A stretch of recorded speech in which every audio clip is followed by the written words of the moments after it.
Welcome back, everybody. Your boy Nathurow is back on the scene with the Russian Revolution Part 2 by Oversimplified. I am pretty excited about it. World War I, ladies and gentlemen, is about to start, and that is when the actual revolution took place. So without further ado, let's jump right in. While Nicholas had been busy playing with his new best friend, tensions in Europe had been rising. It just so happened that in 1914, one Archduke Franz Ferdinand of Austria-Hungary went for a drive with the top down in Sarajevo. One thing leads to another, and suddenly Russia found itself at war with half of Europe. A wave of patriotism swept through Russia. The capital was renamed to Petrograd because St. Petersburg sounded a bit too German. Even revolutionaries were getting on board. To them, World War I was a big stinky imperialist war, but they didn't want their big stinky imperialist replaced by a foreign one. So pretty much everyone wanted Russia to win. I hope Russia loses. Jeez, read the room, Lenin. Blasphemy. Lenin hoped Russia would lose because that would help him overthrow the Tsar. As long as he did that, who cares if Germany blows up half the country? And blow up half the country, they did. Yep, that is pretty much what I referenced to in the previous video when I said that when you have any kind of minority group that's, gaining followers and kind of, rising up with more support, then they can very well support an invasion from another country as long as it serves their purposes at the end, whether it be like destroying the bulk of the opposing forces that you were going to naturally be against anyway in your uprising, and then once they're out of the way, then you can kind of just slide in and take power. So that is what's happening.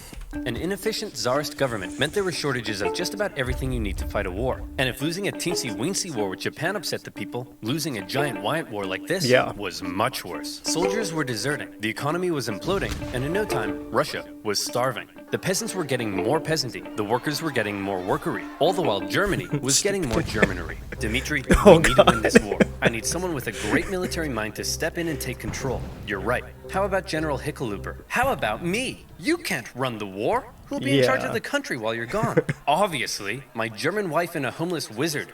Duh. Nicholas declared himself commander-in-chief and went to the front lines, leaving his German wife in charge while they were fighting the Germans. It wasn't a good look. And because Alexander was so close to Rasputin, people believed that he was actually calling the shots and secretly destroying Russia, and maybe even boinking her. An even worser look. At this point, a bunch of nobles just couldn't take it anymore. Rasputin is destroying the country. We have to break his magic spell over the Tsar. But how? He's magic. Dude. Very cool. Hey, it's Rasputin. The sexy party is running a little late, but in the meantime, why don't you try one of these totally not poisoned cakes? Dude, why'd you say it like that? He's totally gonna know they're poisoned now. Shut up. I said they're not poisoned. Dude, he just ate so much poison. How is he still alive? It must be the magic. Go with plan B. Is he dead? See, Boris? I told you he was the Antichrist and you didn't believe me. Ooh. Okay. So that conflicts with what I mentioned in the previous video about him drowning in a river. Or then again, maybe they're still gonna throw him in there. And maybe he's still alive. I don't know, we'll see. Shut up for 1 minute and help me roll him up. Oh. Are you sure he's dead? I don't know, but I'm supposed to be hosting a charity auction right now. Can we get this over with? Oh my god. Okay, now he's dead. The murder of Rasputin, just like his life, is shrouded in mystery and speculation. He probably didn't really die like that, but he also probably didn't really heal people. He probably didn't influence the Tsar as much as people thought. He probably wasn't secretly destroying the country. But what he definitely did do, even in his death, was ruin the Tsar's reputation. Russia's autocracy looked more outdated than ever, and the Russian people were taking notice. Come on, men. Remember what we're fighting for. Yeah, no, we're out. Okay. Yeah, there's a little too much went on that was just too weird and too bizarre for the people to kind of get behind. It's like, okay, if we try to, keep our current ruler, he let that crazy Rasputin guy, have so much influence over him. who knows what he'll do next. So, yeah, that probably just wasn't going to work for people. So in the end, Rasputin, I guess, was thrown in the river, and maybe he was still alive. Huh. So maybe what I said in the previous video kind of checks out, but yeah, who knows? World War I left Russia broke, hungry, and exhausted. And with Nicholas acting as commander-in-chief, he was getting even more blame. For the second time, Russia was on the brink of revolution.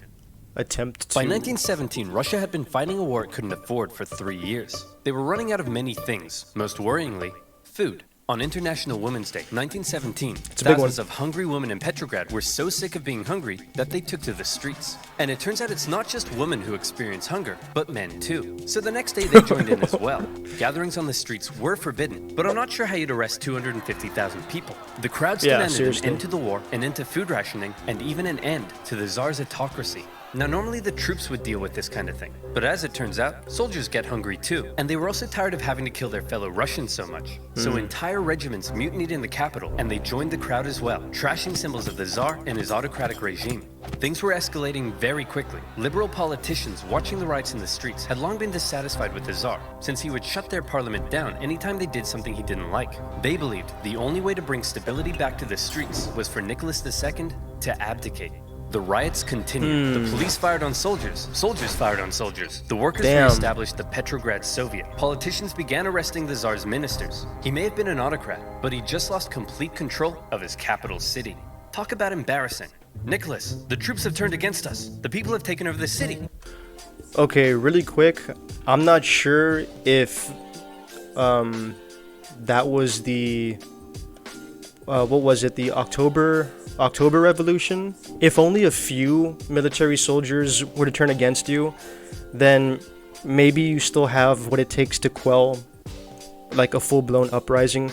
But this was like I want to say tens of thousands of soldiers that started turning against it. So when it's that big, it's not just something that you can stomp out and move on. No, it just snowballed from there, and it was enough to change everything. Well, it was enough to lead into the Civil War that lasted until, was it 2022? 1922? Or 23? Let me know in the comments. They've even cut my phone line. Hello? Hello? Phones are down. Things must be bad. I'd better go back there. Nicholas hopped on the next train back to Petrograd, but he never made it to the city. His train was met by military generals and other politicians. What's going on? Nicholas, look man, we need to talk. It's not you, it's us. Who am I kidding? No, it's definitely you. During the whole crisis in Petrograd, the liberals convinced the generals that if Nicholas abdicated, the people would calm down, and the generals were on board. They didn't have time to quell the chaos, because don't forget, they were still losing a global, all-encompassing war against the Germans. And with the military no longer on his side, Nicholas had no choice but to step down. Throughout his entire reign, he had done everything he could to keep all the power for himself. And in the end, that's exactly what left him with none. But then there was a big question. Who would replace Nicholas? Well, his son Alexei was next in line. Hey buddy, Daddy couldn't handle the complex socioeconomic problems of a giant multinational, multi-ethnic empire that's engaged in total war with all of Europe. You think you could give it a shot? Alexei just wasn't ready to be Tsar. Nicholas did have a brother, but given the state of the empire, he wasn't keen either. And so, 300 years of Romanov rule in Russia just kind of came to an end.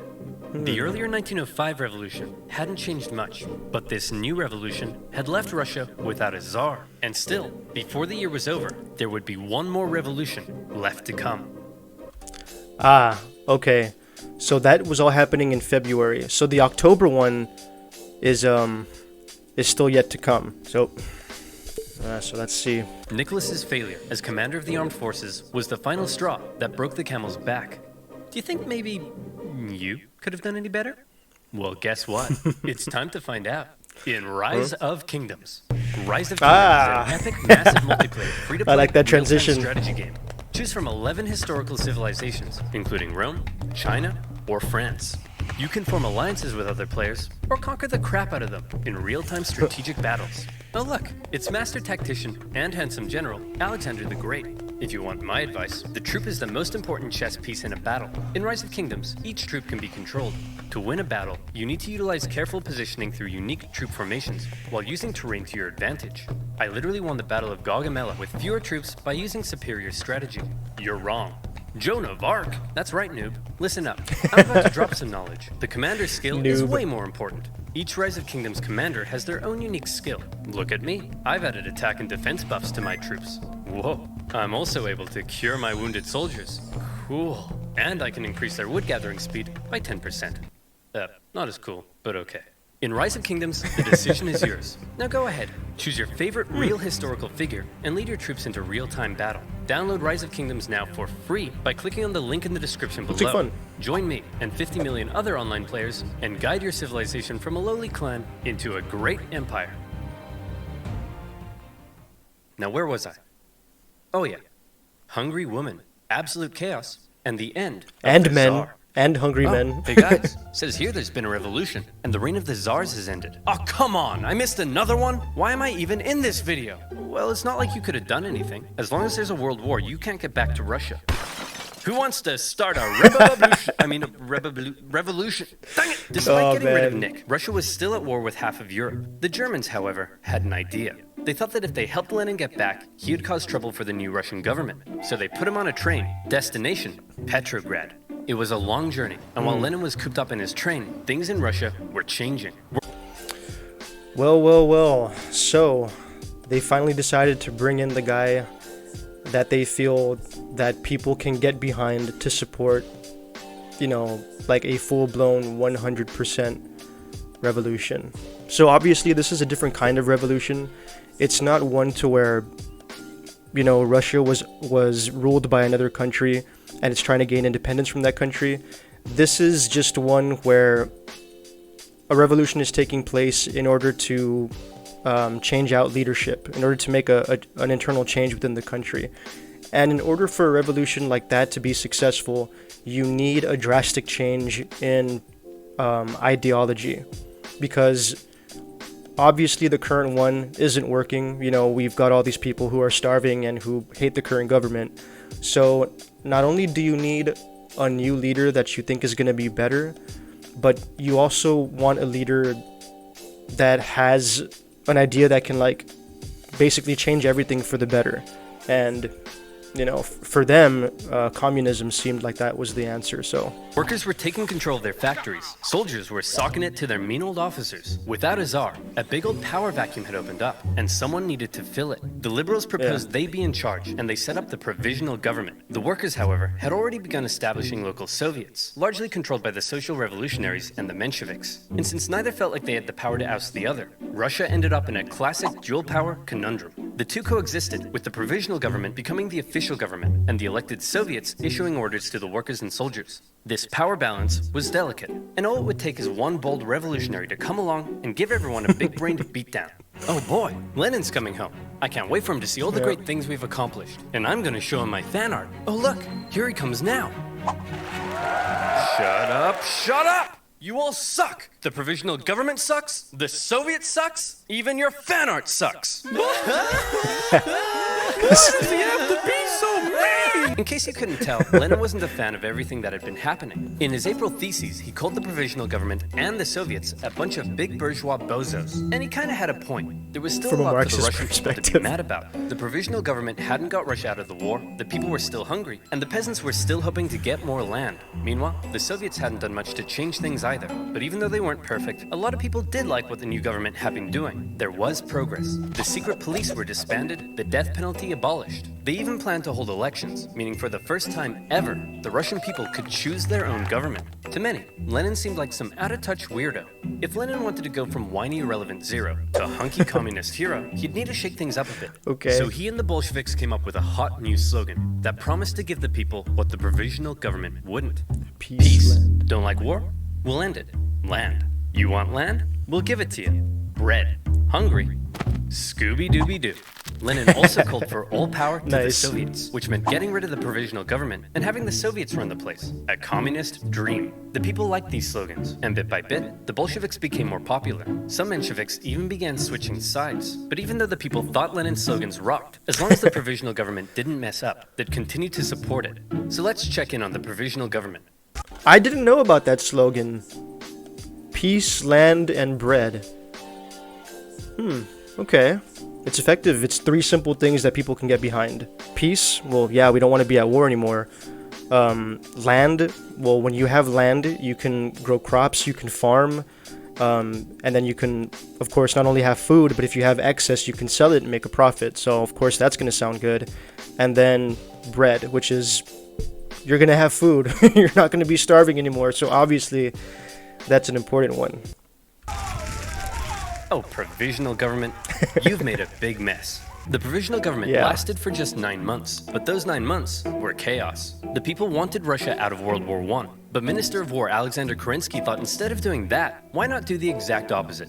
If the people saw more Russian victories, they'd have to support the new government, and that went just about as well as you might expect. These heavy defeats worsened the Russian economy and made the hungry people hungrier. And by now, I think you know what comes next. They trashed the place. More looting, more rioting, more violence. It was like the Tsar had never abdicated. Tens of thousands of armed workers took to the streets during some of the worst violence Petrograd had seen yet. And in response, Kerensky called in the troops, who opened fire on the demonstrators.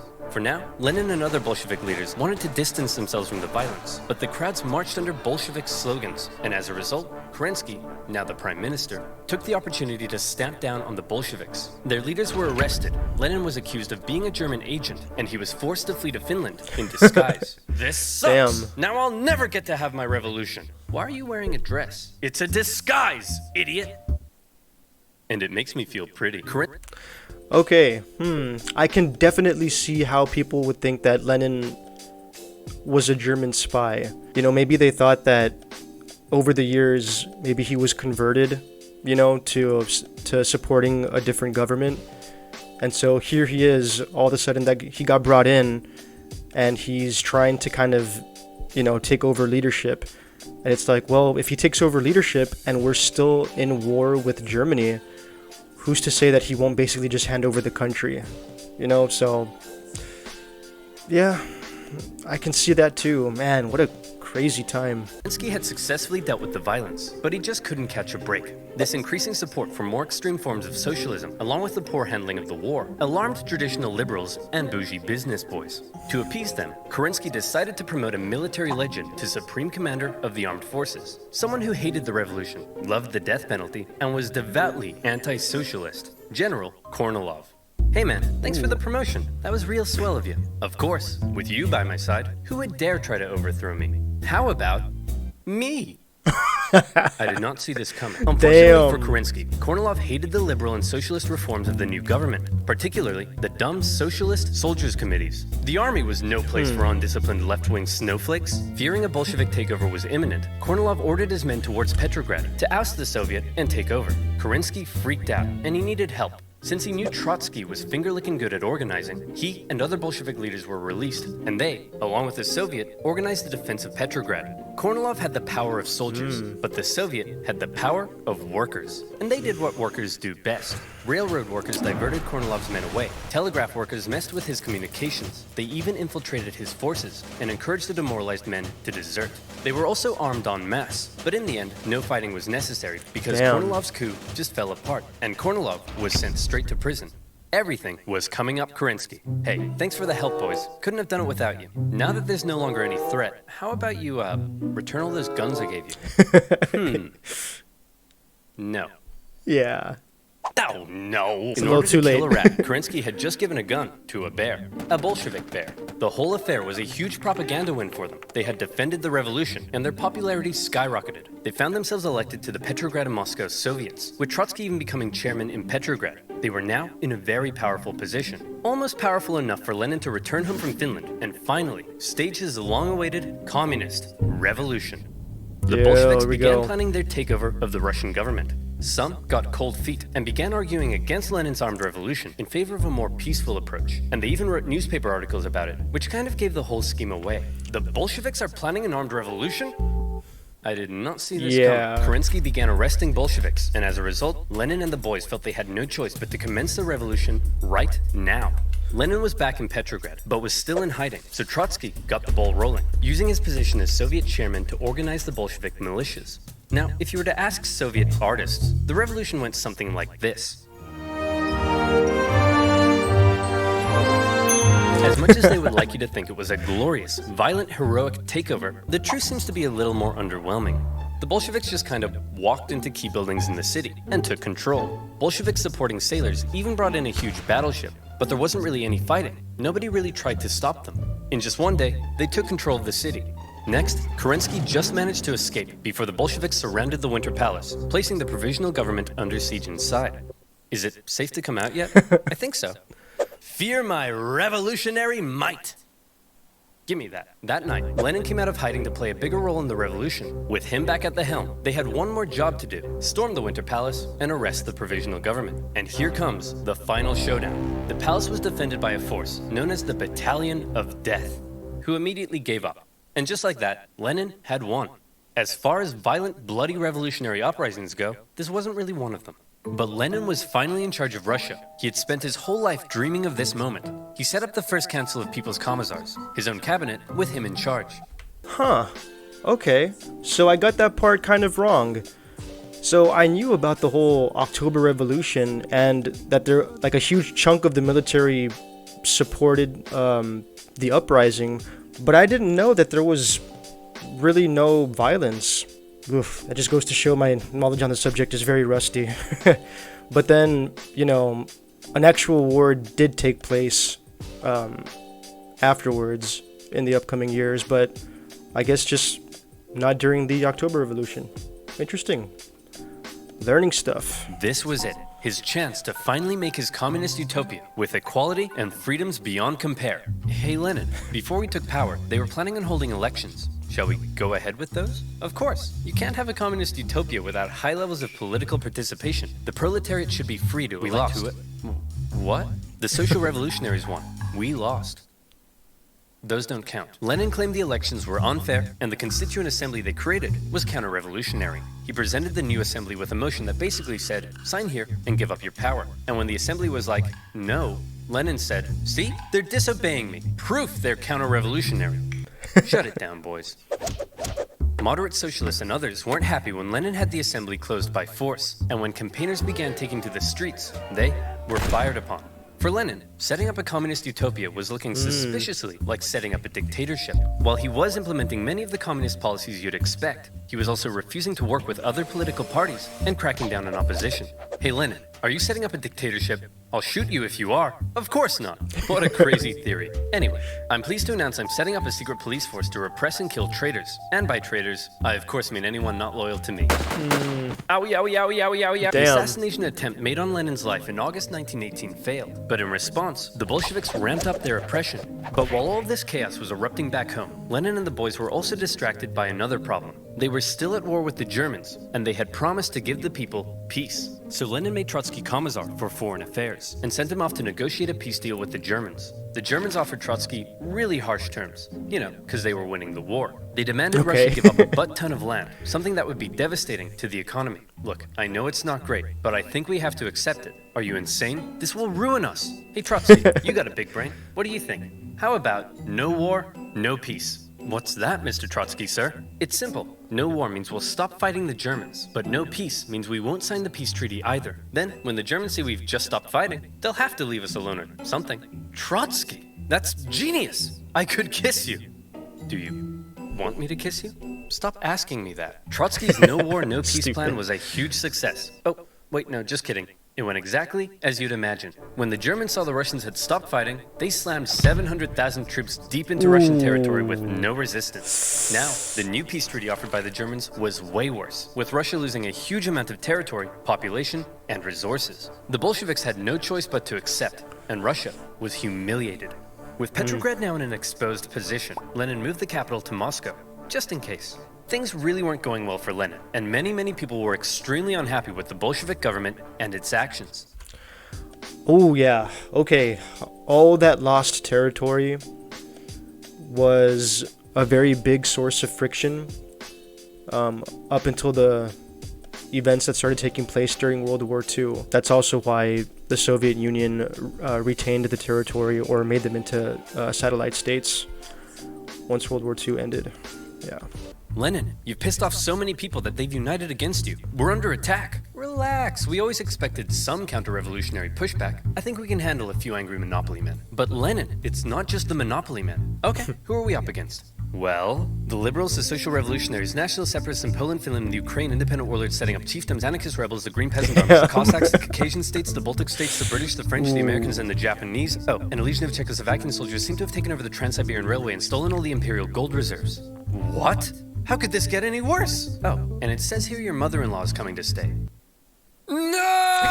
Again. A variety of anti-Bolshevik forces had united together to topple Lenin's government, and Russia descended into a full-blown civil war. Now, the Russian Civil War was extremely intricate and would really need its own video, but essentially, the anti-Bolshevik white movement gained control of vast, underdeveloped areas, while the Bolshevik Reds controlled the industrial heartland. Using this to their advantage, along with the surprising military genius of Trotsky and the shocking disorganization of the White Army, the fortified Red Army gradually came out on top. It was an absolutely brutal conflict, with both sides committing horrendous atrocities. To maintain order at home, the Bolsheviks began the Red Terror, and the secret police would execute tens of thousands of suspected traitors. No one was safe from the violence, not even Nicholas himself. You've probably been wondering what Nicholas has been up to this whole time. Well, after his abdication, he and his family were placed under house arrest. At first, they were allowed to live in their usual luxury, but after Lenin took over, their conditions worsened. The Bolsheviks were just holding on to Nick until they could work out what to do with him, but the Civil War complicated things. The last thing they wanted was for Nick to be freed by the White Armies, and so, to stop this from happening,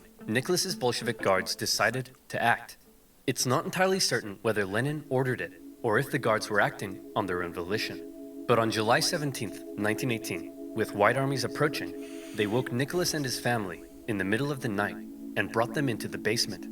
There, a drunken squad of Bolsheviks murdered the entire family. Yep. Nicholas, the last Tsar, once one of the most powerful men alive, had met a brutal end. But after years of fighting and millions of deaths, Trotsky and his Red Army came out victorious.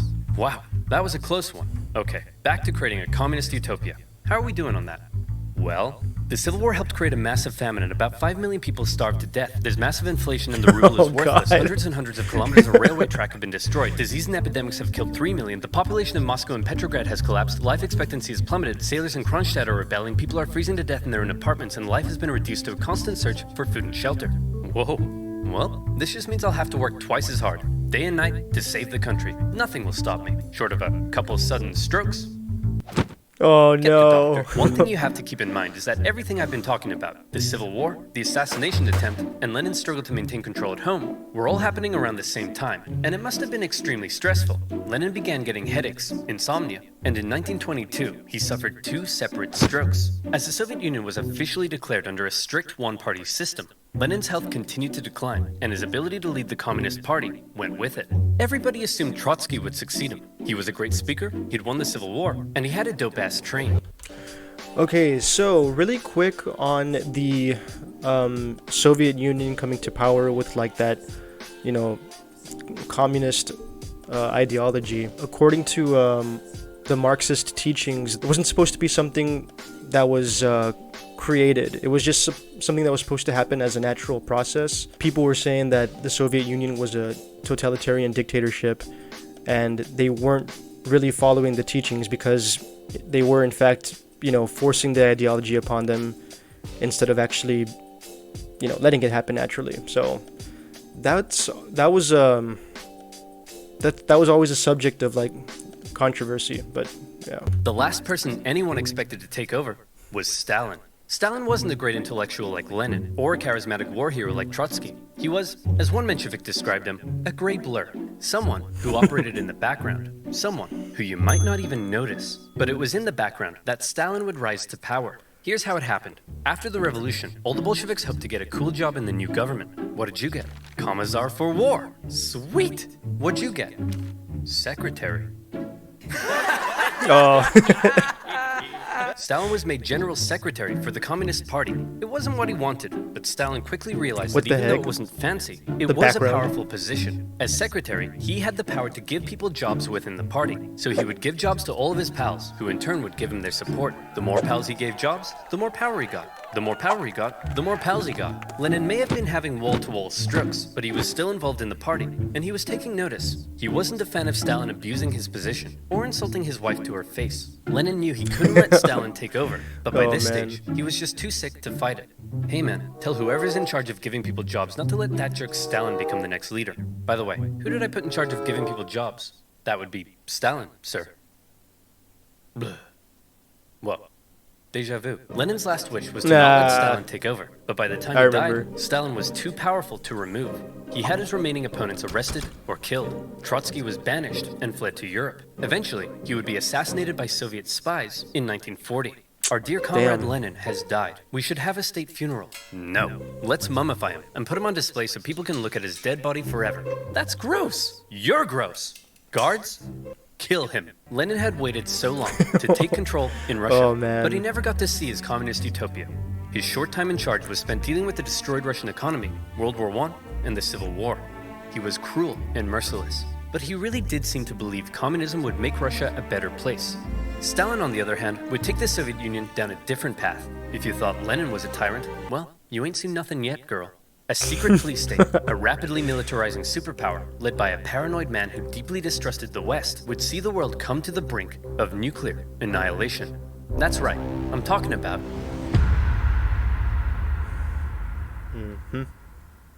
Remember to click the link in the description below to download Rise of Kingdoms for free. Fight alongside allies, conquer other players, and use superior tactics to emerge victorious in a strategic battle royale. Again, click on the link in the description below, and I'll see you there. Very nice. Very nice as usual. So that was the Russian Revolution Part 2 from Oversimplified. I learned a lot, especially more about the October Revolution. I didn't know that it was, I guess, resolved so peacefully. I mean, I guess it wasn't peaceful. I mean, they, you know, it's like surrender or die, basically. But I didn't know that, like, they just kind of took it without really any struggle. So that was interesting. And I also didn't know that Nicholas was alive for quite a while after he lost power. I thought he had been, like, executed, you know, as soon as, like, I guess he stepped down, so to speak. But yeah, him and his family ended up getting massacred. Yeah, that's brutal. Anyway, guys, that is all the time I have for this episode. Thank you so much for joining me. Please don't forget to like, subscribe, show some love in the comments below. Please do all that good stuff. Feel free to keep giving me suggestions on what I should react to next, and I will see you all in the next video. Peace out, guys.